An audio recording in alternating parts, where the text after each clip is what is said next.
Para ajudar o Carpini a não procurar emprego, né, ao Carpini conseguir cumprir aí alguma das cláusulas do seu contrato, o Arnaldo vai contar para a gente primeiro, mas eu não resisto, né? Eu preciso provocar, principalmente o Arnaldo, porque ele responde às provocações. Arnaldo, o que ele precisa fazer para te agradar? Olha, um time que não perca com frequência, como o São Paulo Ah, bom, vem perdendo nos últimos anos, mas entenda, não perca com frequência, é um time difícil de ser batido. Não precisa ser nada brilhante, mas um time difícil de ser batido, em que a derrota seja aquela coisa, aquela exceção, que às vezes acontece ou não. Mesmo com o Dorival, campeão da Copa do Brasil, São Paulo perde ou perdia demais. E acho que um time que pretende ser regular na temporada não pode perder tanto. Isso implica maiores cuidados defensivos e uma estratégia para jogar fora de casa, que o São Paulo não teve nos últimos 3 anos. Aí talvez ele me confortaria. Agora, respondendo à enquete, eu não estou tenso, eu estou aliviado, porque era muita possibilidade estranha. E quando você tem um treinador, você começa a falar do treinador, né? Não das possibilidades várias. Você começa a discutir virtudes e defeitos da pessoa, né? Mesmo que ela seja muito jovem, digamos assim, como é o caso do Carpini, mesmo que ela seja inexperiente. Eu acho que em relação à enquete, Marília e companheiros, a questão do vestiário pesa demais. Eu estava falando com o Renato um pouco antes do programa começar, e acho que o vestiário do São Paulo mudou um pouco de 2023 para cá, pós-título da Copa do Brasil. Esse empoderamento dos jogadores, já eram alguns jogadores muito graúdos, rodados, experientes, mas o título e a fotografia na parede, sabe, gente? Sabe aquela coisa na entrada do centro de treinamento no Morumbi? Deixaram eles maiores. E esse vestiário vai ter um componente barra novo, barra velho, mas que mesmo com o Dorival não se encaixou, que é o Rames Rodrigues. O Carpini lidar com a escalação, presença ou não do Rames Rodrigues é um primeiro grande desafio. É o grande desafio da carreira do treinador que mal começou a carreira, e acho que o vestiário do São Paulo não será simples em 2024. Essa é a minha impressão. Agradar Arnaldo Tironi, você sabe que nós somos fáceis. E a gente não pensa da ah, mesma não, forma, não, não, não, viu? não. Não é fácil, não. Somos fáceis. Não pensamos da mesma forma. O Tironi, ele até se convencer que o Rogério Ceni não fazia um bom trabalho no São Paulo, foi um parto. E o Renato é testemunha. Demorou para ele Verdade. romper os laços com o Rogério Ceni.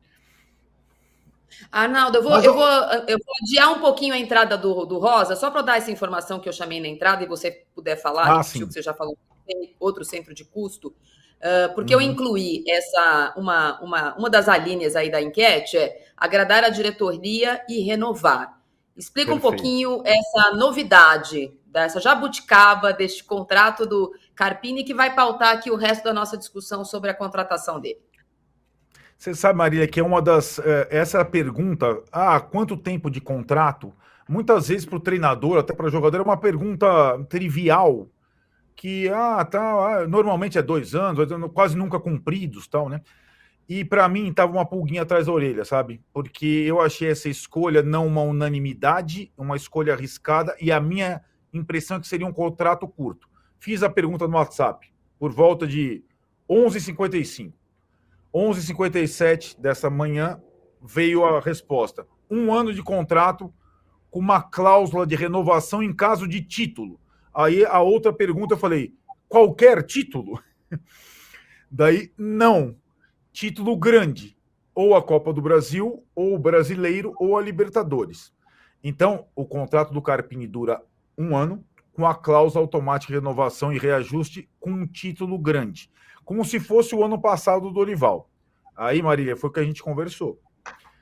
Quase todo mundo, agora na segunda gestão Casares, que começou em janeiro, está renovando o contrato até o final da gestão Casares. Inclusive jogadores importantes, certo? Lucas, Luciano, tal, Caleri, Alisson, Rato. Só que o técnico novo tem 1 ano só de contrato, certo? E o Casares tinha escrito na despedida para o Dorival que estava oferecendo ao Dorival também até o final de 26, né? Está na nota oficial do São Paulo. Então, a minha impressão, conclusão do contrato curto, com essa renovação ousada, porque, vamos combinar, ganhar a Copa do Brasil, Libertadores e Brasileiro não é tão simples, me traz uma certa desconfiança em relação ao novo treinador que chega. Não sei se vocês têm a mesma impressão. Pois é uma jabuticaba, não me lembro de renovação automática, já vi cláusula assim, não sei quantos por cento dos jogos o jogador precisa ser comprado, se cumprir não sei quantos por cento de jogos como titular, ganha um aumento. Esses gatilhos eram, para nós, né, na nossa literatura de jornalismo esportivo, mais comum para jogadores. Rosa, bem-vindo, queria saber de você, a minha pergunta de começo para você, meu perguntar não ofende, é o seguinte: tá mais fácil para o Palmeiras ser bicampeão da Supercopa com o Carpini do que estava com o Dorival? Olá, Marília. Olá, Renato. Parabéns aí pelo esse novo desafio para vocês dois. Eu estou acompanhando desde a segunda-feira. Parabéns, o programa tá bacana. Arnaldo. Não, Marília, não tá, até porque o Carpini ganhou do Abel pelo Água Santa, ganhou. Então, assim, com um elenco mais, digamos assim, sem grandes estrelas, o Carpini conseguiu fazer deu digamos assim, um nó tático, mas depois na final o Palmeiras atropelou o Carpini, porque realmente o Palmeiras tinha superioridade gigantesca em cima dele. Mas agora ele tem um material humano bacana, um material humano que já eliminou o Palmeiras em pleno Allianz Parque, no feio da Copa do Brasil, então bastaria, em tese, ele dar sequência ao trabalho que ele fez. Ao contrário dos cornetas aí, dos cardeais, comandados por Arnaldo e Tirone, né? Eu gosto do Carpini, eu acho o nome dele bacana, eu acho que ele tem potencial para fazer um bom trabalho no São Paulo, até porque o São Paulo, eu conversando hoje de manhã, participei do fim de primeira, quando surgiu a notícia, eu acho que ele vai pegar um trabalho que já está consolidado, entendeu? Um trabalho que já tem jogadores, vai trocar um ali peça, Beraldo não tá, Caio Paulista não tá, e o restante do elenco basicamente é o mesmo, então não tem muito o que inventar, né? A questão do novo treinador é que se ele quiser inventar alguma coisa que já estava consolidada, ele pode, de repente, daqui, porque ele está chegando praticamente como bombeiro, o Campeonato Paulista começa daqui a 15 dias, e depois tem a tal da Supercopa, como você está perguntando. 10 dias. Que não dá para 10 dias. Né? 10 vai dias. chegar então, amanhã, não... 9 dias. No caso do São Paulo, 8 dias, porque o São Paulo joga no sábado. Aí eu devolvo a pergunta para você, Marília. Você inventaria a roda no momento desse? Você faria algo de revolucionário, assim? Até por isso que o São Paulo, como ele já conhece bem o elenco do São Paulo, não trabalhou com os jogadores, ele sabe o que é. Não é uma pessoa que chega... Eu volto a dizer, como eu falei de manhã. Gente, torcedor, calma. Não é um tiro no escuro. Acho que o São Paulo já fez inúmeras tentativas, já trouxe treinadores mais renomados, mas o Carpini é um treinador que gosto dele, repito, é estudioso, é trabalhador, fez bons trabalhos. Tudo bem, você vai dizer, mas ele nunca pegou um time grande. Gente, todo mundo um dia começou, nós mesmos, na nossa profissão também, que não é um time de futebol, nós mesmos começamos um dia galgando de baixo e tem condições, assim, de fazer um trabalho. Resta saber, né, Arnaldo, se a sua diretoria vai dar respaldo na primeira crise. Eu só não entendi em que você votou, então. Segurar o vestiário, agradar a torcida ou agradar a diretoria? Você falou, não entendi. O maior desafio dele é agradar a diretoria. Esse eu acho o maior desafio. E vai ver também, nessa mesma questão, se a diretoria dele vai dar respaldo para ele no primeiro momento de crise. Bom, peraí que meu telefone acordou aqui, tá vendo? Eu tô com alguma notificação errada. Eu vou passar para o Renato. Eu mais cedo conversando sobre essa chegada, que ainda o São Paulo não oficializou, mas o Juventude já se despediu e agradeceu aos serviços do Carpini. Eu lembrei de um colega nosso que no Twitter ou no Twitter havia falado sobre as possibilidades brasileiras, né? Tupiniquins para o São Paulo contratar, que parece ter sido uma preferência do Muricy, que apesar de não ter o voto com mais peso, tem uma voz mais poderosa ali na dinâmica de grupo da escolha do novo técnico. Então a gente tem, obviamente, o Abel, o técnico do ano passado, tem o Renato Gaúcho, que fez um bom trabalho, o Felipão, ao assumir E a gente tem Thiago Carpini, que, com todo o respeito, na minha opinião, se credencia muito mais por ter chegado à final do campeonato estadual e ido muito bem no desafio seguinte na Série B, do que eventualmente só o desafio da Série B. Digo isso porque o São Paulo não entrevistou o campeão da Série B, técnico do Vitória. Não entrevistou o técnico do Criciúma, que tem o mesmo número de pontos que o Juventude. Não entrevistou outros técnicos que fizeram um trabalho interessante. O fato dele ter ido bem no Campeonato Paulista, eu acho que pesou bem. A entrevista, como já nos contou o Arnaldo, também pesou. Aí eu pergunto para você, Renato, você se lembra de algum outro técnico? Eu já fiz essa pegadinha mais cedo, mas você tem uma memória mais longa, assim, de algum outro técnico que tenha dado um pulo tão gigante? Porque apesar do Rosa ter falado que todos nós começamos galgando, a gente não pulou 5 degraus, né? Eu acho que ele está pulando muitos degraus. Então, o Arnaldo lembrou, o Luxemburgo saiu do Bragantino e foi para o Palmeiras, mas tinha sido campeão na Série A, de um outro tipo de campeonato paulista. Tem o Tite, que saiu do Caxias lá atrás e foi para o Grêmio, Mano. Você lembra de algum técnico que tenha dado um passo tão grande na carreira e ido bem? Lembro de um que deu um passo maior do que todos esses aí. Paulo César Carpegiani. Estreou na profissão dirigindo o Flamengo e foi campeão do mundo.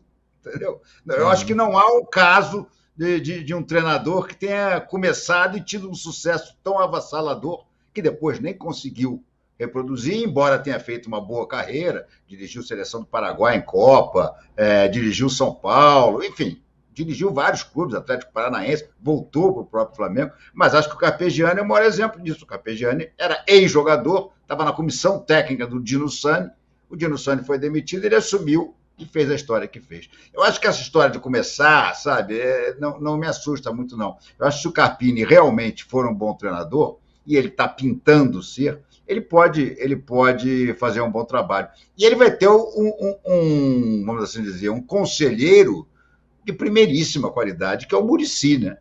Se ele souber ouvir o Muricy, coisa que, por exemplo, eu duvido que o Rogério Ceni fizesse. O Rogério Ceni, ao contrário, não ouve ninguém, e no máximo ouve aquele francês que ele carrega para cima e para baixo. Então, você ter um cara como o Muricy Ramalho, dentro do teu clube, né? Eu não sei exatamente nem qual é o cargo do Muricy, mas ele está lá dentro, ele está no dia a dia, ele opinou na escolha do Carpini. Eu acho que se o Carpini tiver essa sapiência de ouvir o Muricy Ramalho, ele tem muita chance de dar certo. E com o coração do Arnaldo, ele tem uma outra chance, que o Arnaldo está esquecendo. Ele era volante, Arnaldo. Ele era volante, Arnaldo. Então você já devia dar um crédito a mais para ele. Você que adora um camisa 5, o Carpini era volante. Eu confesso a você que eu não me lembro dele jogando, não. Não sei se ele foi um grande volante, mas ele foi volante. Então você já devia ter uma certa simpatia. Não foi um grande volante. O Rosa já tacou-lhe um piche aqui, não jogava nada.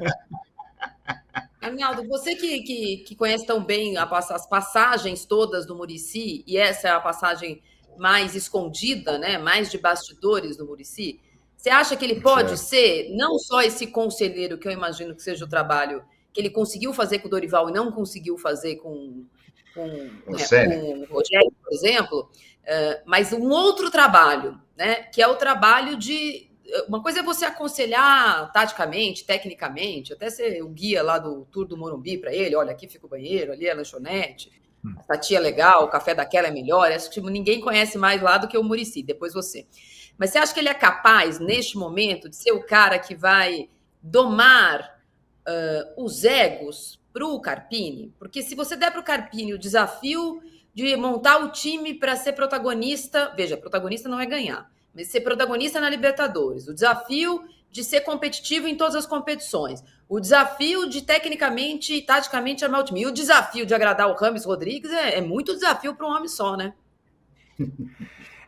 Exato. Eu acho que primeiro, em relação ao Muricy, o Renato tem total razão de a chance do Carpini ter sucesso no São Paulo depende muito dessa parceria. Eu entendo que a palavra, a escolha, a preferência do Muricy contou muito na decisão pelo Carpini, né? A preferência por um técnico brasileiro, a preferência por um técnico jovem. Então, dessa vez, mais do que todas as outras, o Muricy participou sim da contratação do Crespo, sim, da troca do Crespo pelo Rogério, muito da chegada do Dorival, foi ele quem pegou o telefone e ligou para o Dorival, né, para substituir o Rogério, mas agora, talvez, o que eu posso dizer para vocês é que o Muricy possa, com essa chegada do Carpini, um técnico desse perfil, enfim, exercer a função de supervisor, né? E como o Renato falou, o Rogério não queria essa figura. Ele não tinha outros interlocutores a não ser, sim, a comissão técnica dele. O Crespo tinha uma comissão técnica estrangeira, o Crespo até falava com o Muricy, colocava o terno dele no Muricy lá, mesmo o garoto propaganda daquelas roupas, tal, o Muricy fazendo graça, e o Dorival era um parceiro do Muricy. Agora, essa figura ascendente em relação a um técnico jovem, talvez seja seja o Muricy com mais poder, vai resumindo, nessa função, desde que ele chegou ao cargo há 3 anos. Ele renovou por mais 3 e agora teve peso na escolha e vai ter peso durante, na vigência desse curto contrato, pelo menos nesse período. Mas essa situação, Marília, de ser a intersecção para fios desencapados, estrelas insatisfeitas e tudo mais, de certa forma, o Muricy fez um pouco esse trabalho com o Dorival, era o cara que chamava no canto o jogador que estava meio acabrunhado, ele teve participação grande na questão do Alisson, na questão do Luciano, na questão do Wellington Rato, na questão do Caleri, né? Aquela questão que o Caleri, lembra, estou triste, tal, não sei o quê. O Muricy foi fazendo um pouco esse meio de campo, literalmente, entre comissão técnica e jogadores num dia a dia no centro de treinamento. Então, agora mais do que nunca. E aí, uma outra coisa que me chama a atenção é, quando decidiu entrar na gestão Casares nesse cargo, o Muricy falava que um dos grandes objetivos dele como supervisor, superintendente, seja o que for, era formar um técnico para o São Paulo. Assim como ele foi formado lá atrás, né? Como sucessor do Tele. Aí, eu acho, o Renato lembrou do Carpegiani, e tem outros jovens que já convivem um pouco no clube como jogador ou como auxiliares, como foi o caso do Muricy, em que a ascensão é mais simples. Dessa vez, o Carpini está vindo para um clube todo estranho, né? Ele não sabe nem a cor do vestiário do centro de treinamento. Então, esse acompanhamento corpo a corpo do Muricy vai ser muito necessário. Agora, você falou uma série de medidas que o Muricy e outros dirigentes e comandantes, inclusive líderes do elenco, têm que, digamos, adotar para o Carpini ter a chance de sucesso. Essa questão do Rames, essa é uma questão bem complexa, porque ela não tinha sido resolvida pelo Dorival. A direção do São Paulo, ela talvez tenha dobrado a aposta ao renovar o contrato do Lucas e do Luciano até 2026, que são concorrentes à posição do Rames, e o Rames está aí para começar a temporada. Eu posso te dizer um negócio, porque o Muricy falou para mim em entrevistas, não estou nem... E aí acho que a gente pode juntar o Lé com o Cré. O Muricy é fã do Rames Rodrigues. Vocês me entendem? Do futebol do Rames Rodrigues. Foi um entusiasta da contratação do Rames Rodrigues. Acho que o Rames Rodrigues é um meia que o futebol brasileiro não tem mais. Então, eu imagino que a primeira conversa tete a tete, deve ter sido isso também na entrevista, Marília, sabe aquela entrevista final? O Carpini tenha sido, digamos, não digo convencido, mas vamos tentar encaixar o colombiano nesse time. Porque, se fosse uma situação em que o Muricy não acreditasse, talvez o São Paulo já tivesse, não digo desistido, mas procurado uma outra solução para o Rames Rodrigues. Então, eu imagino que o Carpini tenha a missão que o Dorival teve pós-Copa do Brasil, pelo menos no início, tentar encaixar o colombiano no time. É a minha impressão.